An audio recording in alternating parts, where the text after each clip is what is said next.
Week 6 of the NFL season, soon to be underway. We have all the games for you. One of us will be picking them entirely correctly. Which one of us? Well, you'll have to stay tuned to find out. Also, we won't actually tell you which one of it's going to be, but one of us will get them all right. So, I mean, if you watch this, you'll know, but you won't know. So, there's the selling point. Yeah. What you excited for in Week 6? I mean, not this first primetime game, that's for sure. I'm excited in the amount of upsets that could potentially happen. Really? This week. Yes. That is something that I'm looking forward to a lot, because when I went through, I picked a lot of them. Then we're going to disagree a lot, because I was mad that I had to pick 3 upsets, because I was really, the third one, I was like, I don't know where I want to go with this. So I'm hoping you have at least like 12 upsets out on this 14 game slate 14? we've got. Yeah. You're not that confident. Like I think there's only like 2 games that are like 9.5 or more favorites. So like you can have those 2, but you should pick the upset in every other one. I've got 6 upsets, so almost half. Okay, well, also, I mean, even if the 3 of our upsets align, still at least 3 games we're disagreeing on. So there, I mean, ooh boy, and it's probably more than that, more than likely. Unless whatever you looked at for betting odds is different. I went to FanDuel for mine. That's true. CBS Sports for me. That's what I'll tell you, because one of them I thought was going to count as an upset and didn't. So we'll get around to that fairly quickly, though. Let's start with that Thursday night game that you talked about, that we were really worried about before the season, but now I'm not. I think it'll be more competitive than the game this team played on Sunday versus a crappy opponent. So I guess that's something that I can at least slightly be happy with. Tampa Bay at Philadelphia. Yeah, I agree. This game has potential to be more competitive than Tampa's game against Miami last week. Philly, when that offense gets going eventually in a game, takes a while. They can score points and put points up at will. It's just a matter of like play calling, really getting it figured out and getting a read for the defense. Like out of all the teams in the league, it seems like Philly is the one team that like makes the most halftime adjustments, where it's just like, yeah, all right, we have that offense figured out now because we just ran screen passes the entire first half. And then they finally get it, but I don't think that'll work against Tampa. If there's any team that has shown that they can adapt like in the middle of a game, it's them. And also you're going against Tom Brady, and that defense is not really anything to, shake a stick at. Yeah, the secondary is fairly weak. I think that Tampa could just throw the ball all over them. I got Tampa winning this one. Yeah, I mean, people watching this, chances are the game may have already happened. I'm picking Tampa. I don't want to make it too long and drawn out. They're just a better roster, man. I don't think Philadelphia's even close to their talent. Like what Nick Sirianni's got going. Really like what he's doing. But yeah, Tampa's still way ahead. He's no Brandon Staley. Way ahead of where, yeah, he couldn't. Yeah, because Nick Sirianni could never allow that many rushing yards in a game. Okay, moving on. Miami at Jacksonville. This is the first upset of the week. I think Jacksonville gets their first win against Miami. I think it's at home. It's at home, and I think it's been reported that Tua's coming back. Either way, Tua's coming back, or Jacoby Brissett is playing hurt, or their third string quarterback is playing. All 3 of those guys, I think, are on equal talent level, no matter how it shakes out. Injured Jacoby Brissett, healthy Tua, healthy third string quarterback, Reed Sinnett. However that shakes out, I think that, but I don't think Miami's good. I don't think that's a secret from this whole like season. I don't think it's been a secret that I think Miami's bad. Jacksonville needs to win a game. Urban Meyer, not the coach I'd pick, but maybe they do get that 250-250 split that he was talking about. And why not have it be this game? Miami hasn't looked good. Why not have it be this game? I got Jacksonville winning an upset. Okay. I mean, All right, fine. I'll take it. I won't freak out about it. Obviously, from my reaction, I'm definitely picking the Dolphins. But with that being said, I want to tell everybody watching this that we do our predictions individually before we record. We record preview and then we record the recap for last week and then the preview for this week. So Jake didn't get to hear my rant about the Jacksonville Jaguars until after he had already picked the Jaguars to win next week. Otherwise, he wouldn't have picked the Jaguars. So it looks like I'm going to be the one who gets all 14 games right this week. But with that being said, don't lie to them. With that being said, you just gave up the whole ruse. If I am going to see the Jaguars winning this game in any manner, because I really don't think that this team is about to start being like, oh yeah, we care about each other and meshing well with the point they're at. That means that there either needs to be two Jamal Agnew return touchdowns, or one Jamal Agnew return touchdown, and two other big return plays in general. Those don't need to necessarily be touchdowns, but big return plays in general. That means something, it could be a secondary Jamal Agnew return that gets to like the opposite side of the field or something, and then like maybe a long fumble return, or just potentially three big returns from Jamal Agnew all himself. But they're going to need something kind of crazy to swing this game, because I don't know about that. I'm still hesitant to be picking the Jaguars. Not so much that I'm like excited about picking the Dolphins, but really I'm gonna have a tough time picking the Jags. If there's one thing that this team can fight for and rally around, they lost their 20th straight game last week. 21, I think, would be tying the record or beating it. You don't want to be on the team that does that. You don't. No. I think that's what they need. That's their motivation. If they're gonna win one game all season, it's gonna be this game. Really?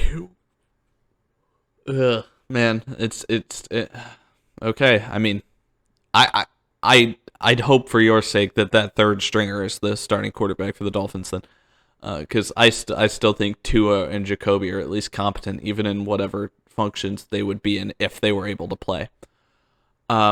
Moving on to Minnesota at Carolina.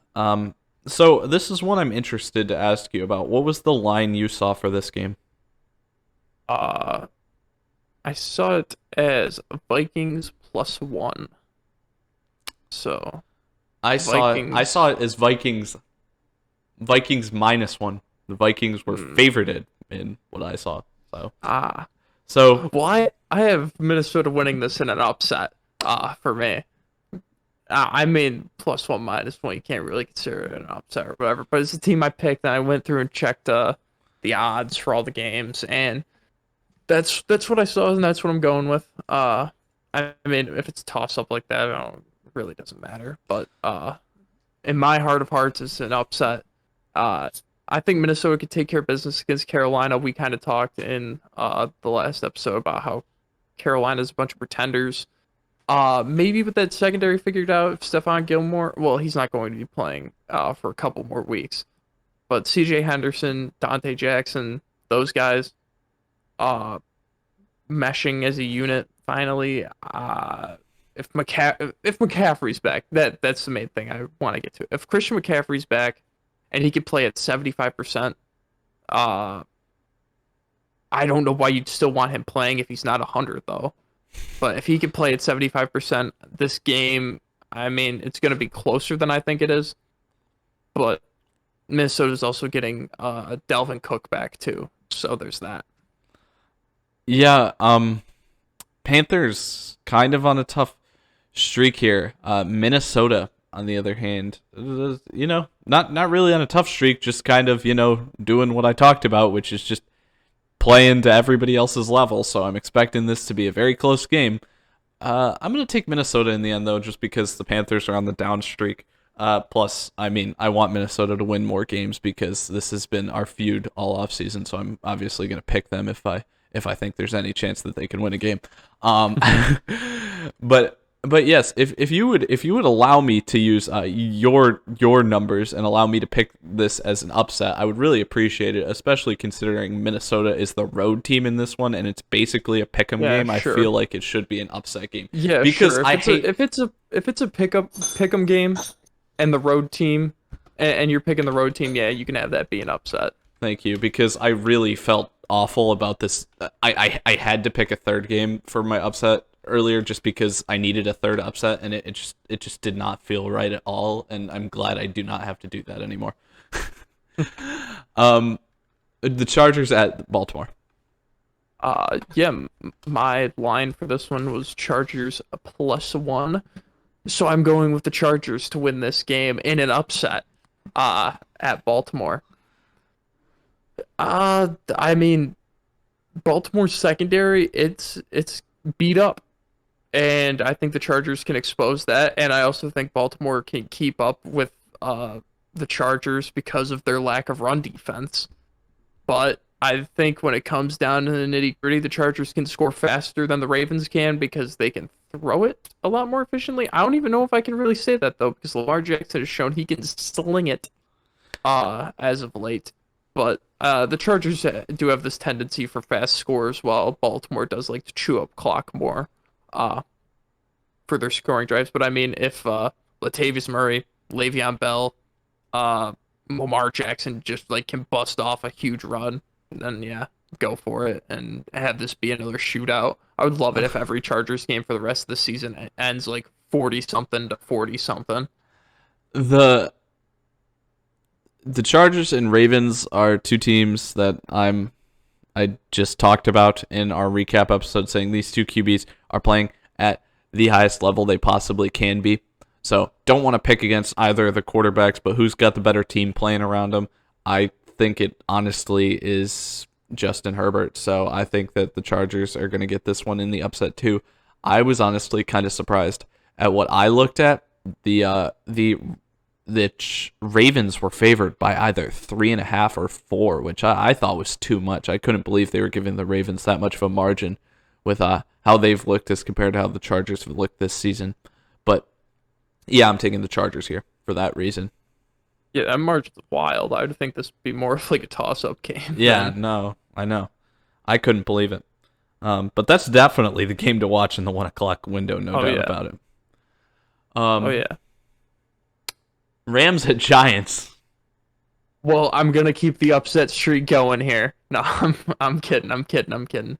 Yeah, I think the Rams are gonna handle the Giants here.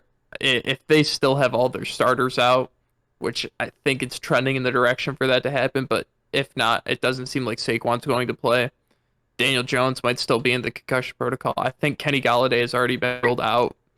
Uh, I don't think Kadarius Toney, like I said in the last episode, I don't think Kadarius Toney and Mike Glennon and Devontae Booker can lead this team to like victories, especially against the Rams. So yeah, Rams by a mile. Yeah, I'm not picking Mike Glennon in a game. This is Colt I'm McCoy. I'm never This is Colt McCoy last season. You taking the Giants? I would at least have to give them like some More than half a chance, thought. some chance to win, because like my fingers are together with how much of a chance Mike Glennon has to win this game. Like if this is the full scale of how much they could actually win the game, there's no chance with Mike Glennon. There's like that much of a chance with Colt McCoy. Yeah, but no. I mean, I'm not picking Mike Glennon. This Rams team is one of the best teams in the NFL, and the Giants are absolutely destroyed in terms of injuries. I'll take the Rams. All right, all right. Next, we've got the Houston Texans visiting the Indianapolis Colts. Yeah, the Texans had a pretty good game against the Patriots last week, but I am chalking that up more to the Patriots' incompetency than the Texans' competency. The Colts defense may be hurt going into this game. They might not have a lot of their guys back, but I don't even think that really matters. I think Carson Wentz and that offense can, at the very least, like score 4 times. I shouldn't say 4 times. Can score 3 times in this game, and that'll be more than enough to beat the Texans. So I got the Colts winning.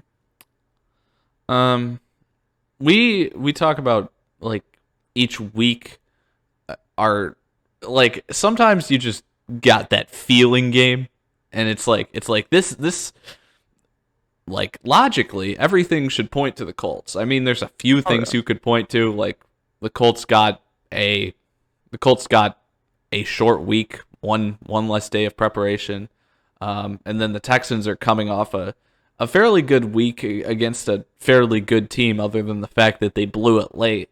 Um, but I don't think those are actually like super strong points to pick the Texans. But for whatever reason, I do have a feeling the Texans are going to win this one, and I don't know why. But the other part of it is also that divisional matchup. We get weird with divisional matchups. Um, both these teams right now, they're both 1-4 at this point, correct? So Hmm. actually, what's going to be funny is that 6 games into the season, given that I'm correct, the Texans will be ahead of the Colts in the division standings, which would be absolutely tremendous. But I'm picking the Texans here just purely based off of feeling.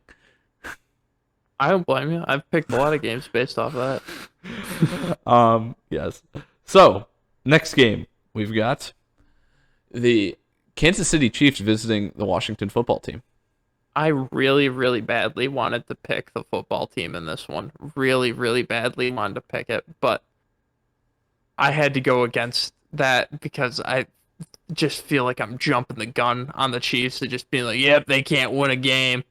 Uh, but if the football team has a good defensive game plan, and by that I just mean they run two high safeties like the Bills did and like the Chargers have done against Patrick Mahomes, you got a fighting chance. The only thing is their offense is not high powered at all, and you kind of need that kind of offense to stay in the game with the Chiefs, to try to match scores with them. The football team can't do that, so I'm giving this one to Kansas City. Yeah. I don't know if Kansas City's fully going to find its footing this week, but Washington has been basically as much of a disappointment off this season as anyone for us, basically from our perspective. I don't. I've been really sad with what we've seen from Washington, mostly because of what they've done on the defensive side of the ball, thinking that they'd be able to actually recreate what they did last season in terms of wreaking havoc on the defensive side of the ball, and they haven't been able to do it at all. They've been one of the worst defenses in the league. The Chiefs put up 20 against the best defense in the NFL, and they put up what, like 42 against the Eagles or something like that. I don't know. I feel like they'll be much closer to that 42 number than that 20 number against the Hmm. best defense in the NFL. Like I said, considering how poor Washington's been playing, and I don't think that there's any way that Washington puts up more than 30 points in this game. They could put up 30, which is a pretty good number for that Washington offense considering what they've got. But I don't think that there's much of a chance for Washington to keep up with Kansas City in this one. And it may be just what the Chiefs need, not in terms of they'll be perfect after this game, but it'll be nice to get back in the win column, get them to 500, and then hopefully start them moving towards that direction I talked about yesterday, with them actually being able to start understanding, or just start actually not understanding, but just getting used to the new style of football that they have to play against these defenses that they're going to consistently see in the future. Yeah, once they do that, I mean, they got all the regular season to figure it out for the playoffs, but you got to figure it out in the regular season. I think this game will be a good step for that. Football team has a young, inexperienced secondary, with the exception of like Landon Collins, who has not been performing well this season. Uh, once, yeah, I mean, this is a good test run to try to beat cover two, in this game, the two high safeties. So yeah. We'll definitely see about it. Yeah, but moving on to Green Bay at Chicago. Yeah, I I don't really want to like get into too much analysis here on this one. I saw something today where it's like over the past 3 or 4 years, Aaron Rodgers has lost one divisional game. I don't think it becomes two this week. It, Uh, yeah, I, uh, Justin Fields, I love him a lot. I really do. I don't think that he gets a win here though against Green Bay. Uh, yeah, it is at home though, and I think this is his first home start, so that should be fun. If anything, I'm more disappointed. Like with all the hype and praise and stuff we're giving Justin Fields all off season, hoping that he would just come out of the gate absolutely firing on all cylinders. Um, Only scoring 20 last week against the Raiders team that I swear was ready to just give up.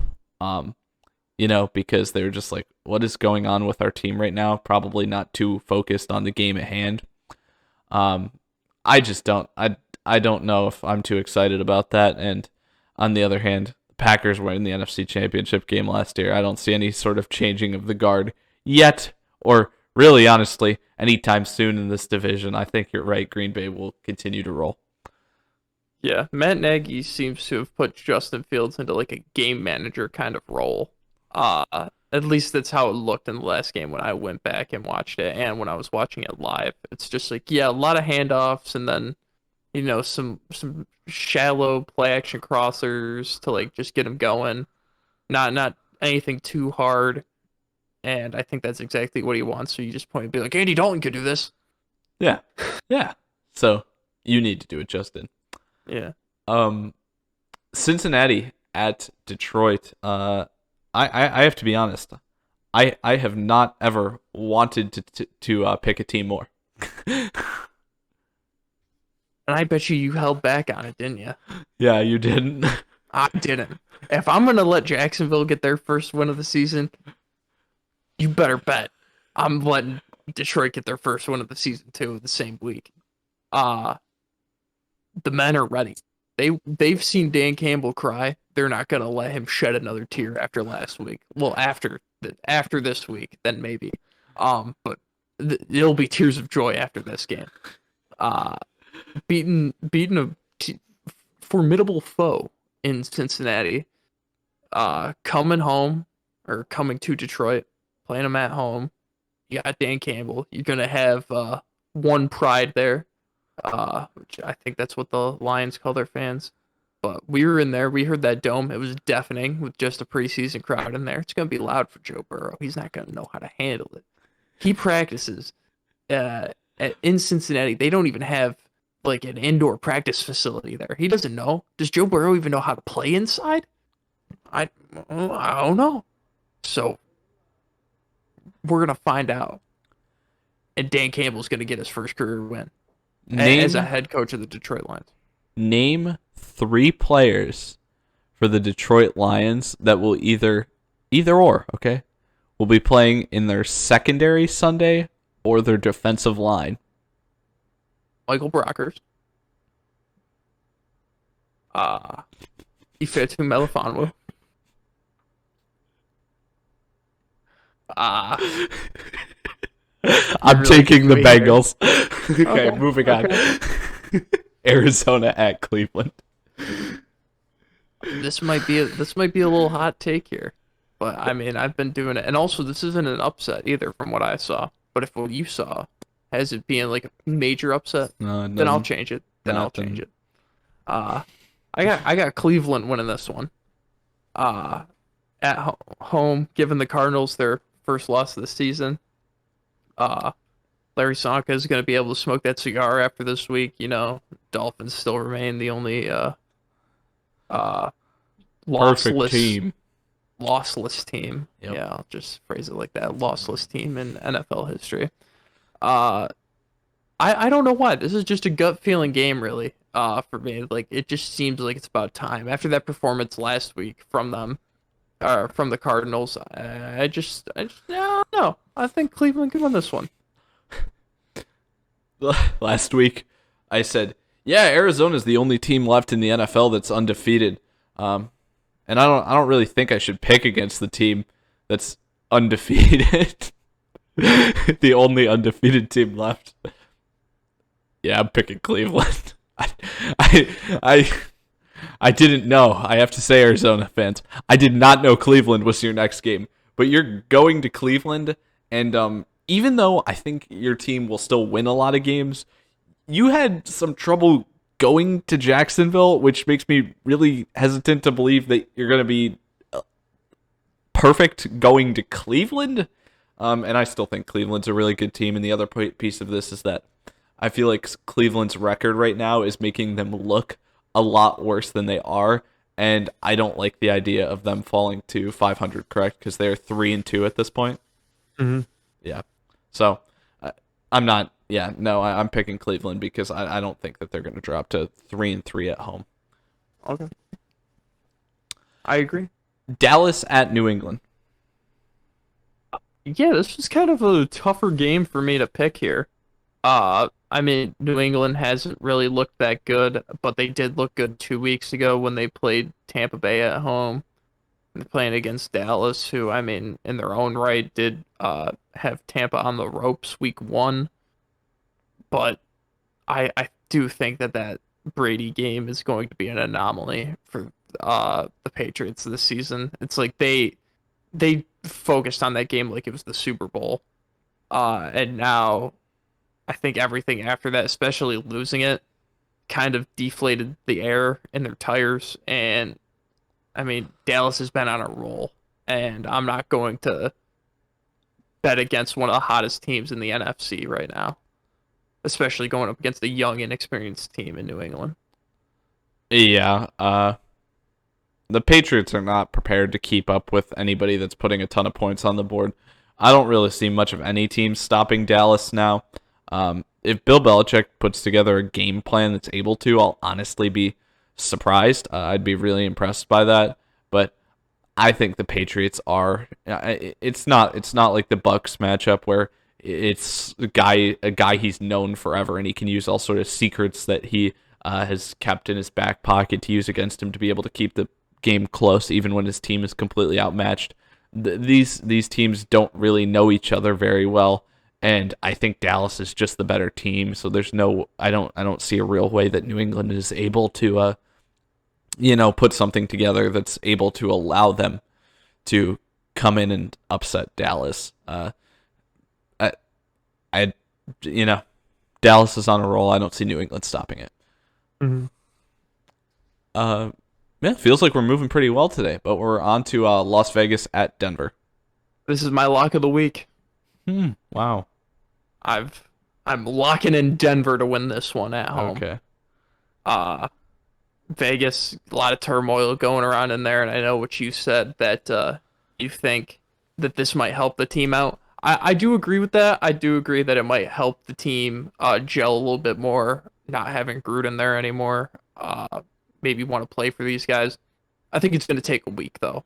A week or two. This quick turnaround with it.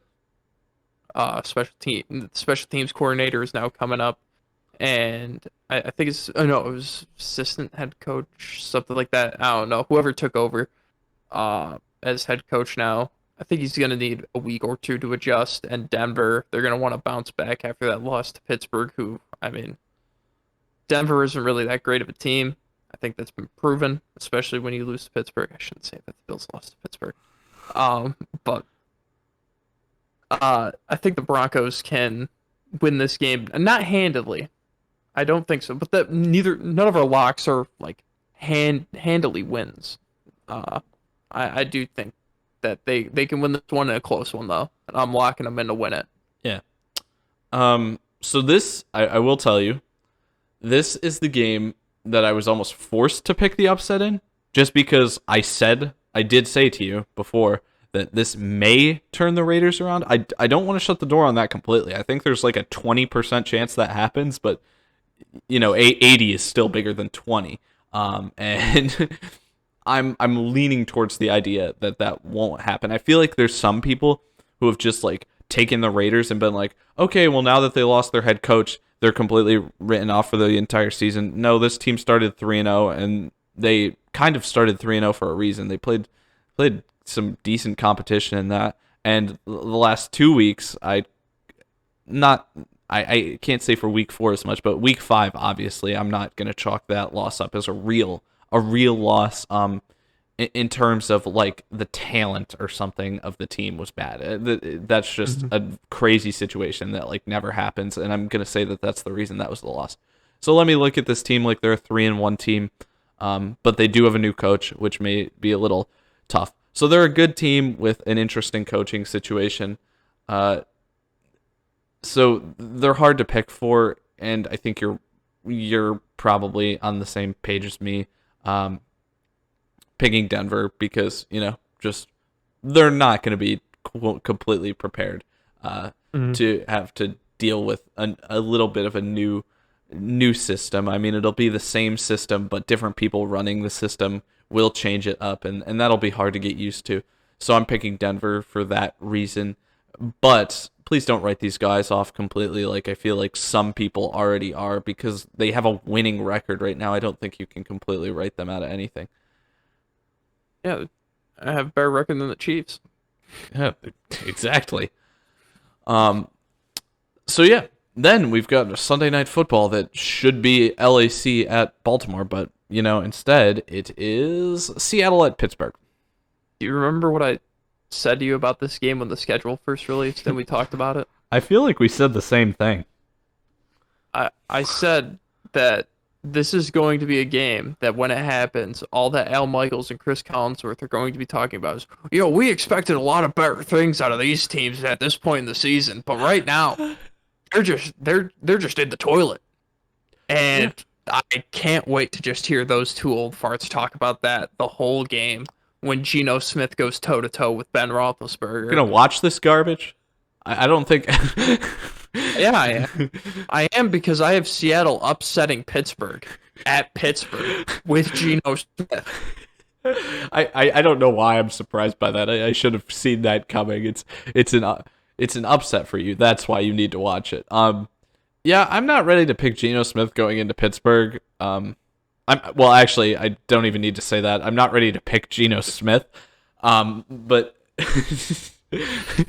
but Pittsburgh is also Pittsburgh, and they haven't done anything too crazy that means I want to lock them in for anything.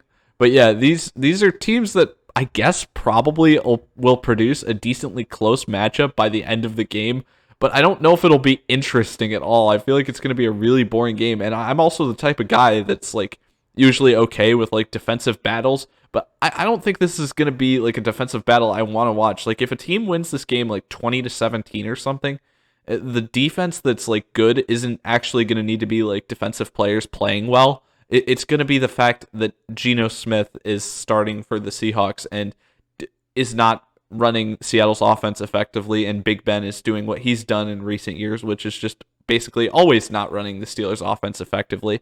And that's not any football that I want to watch, especially on the Sunday night telecast. So I'm going with Pittsburgh, but geez, ugh. When I picked this game at first, Russell Wilson's injury just completely left my mind. And then I went to my one class that I have before we record this.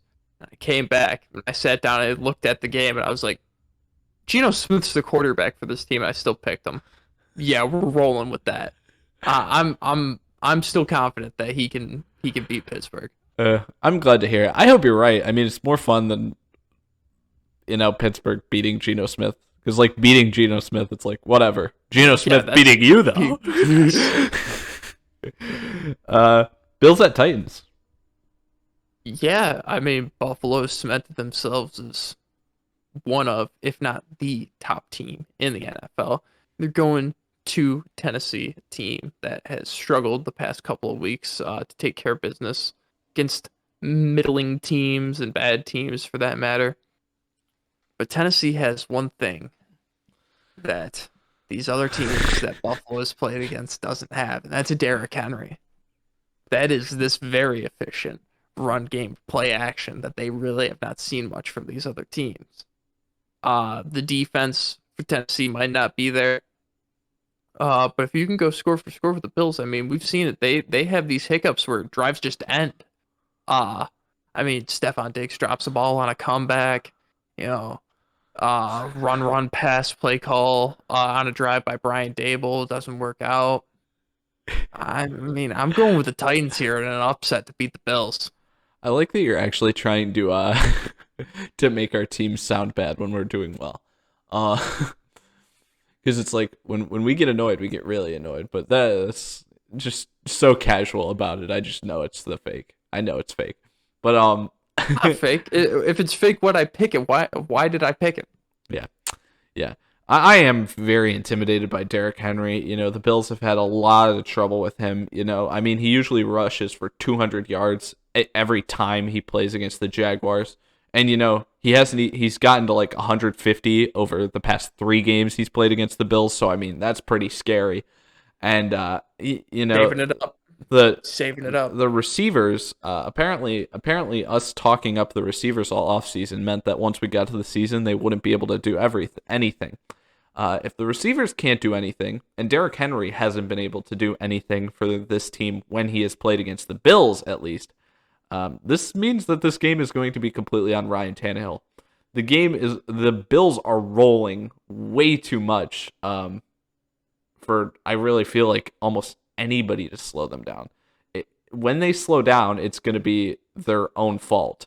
I don't know when it's going to be. If there's a team to do it against, it's the Titans, honestly. But with that being said, the Bills are rolling. The Titans are kind of, you know, keeping their head above water, but not looking too great doing it. And I'm locking up the Bills this week.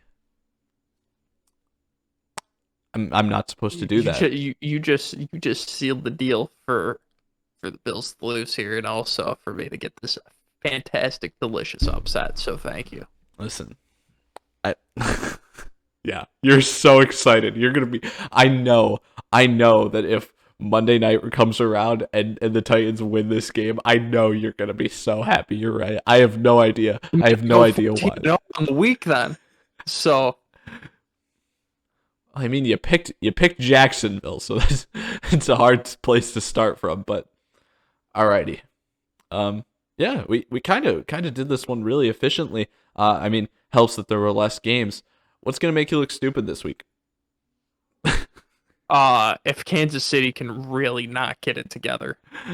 I'm gonna say, well, considering how it went last week, I feel like I'm probably either about to get every single game wrong, meaning everybody's going to make me look stupid, or no one's going to make you look stupid. Once again, maybe I'll continue my hot streak, but like something's going to like come out of the woodwork that I should have seen coming, I don't know, like the whole LA Rams quarterback room is going to have COVID and Robert Woods is going to be starting at quarterback or something. That could make that Giants game interesting. Huh? Dual threat. Stafford doesn't have that. Stafford can't run like Bobby Trees. You're absolutely right. I should probably actually pick something. Let me go with the Arizona Cardinals being the only undefeated team in football. Picking against the only undefeated team in football may be kind of stupid, but yeah. You all set? Yeah, I think we can cut this here.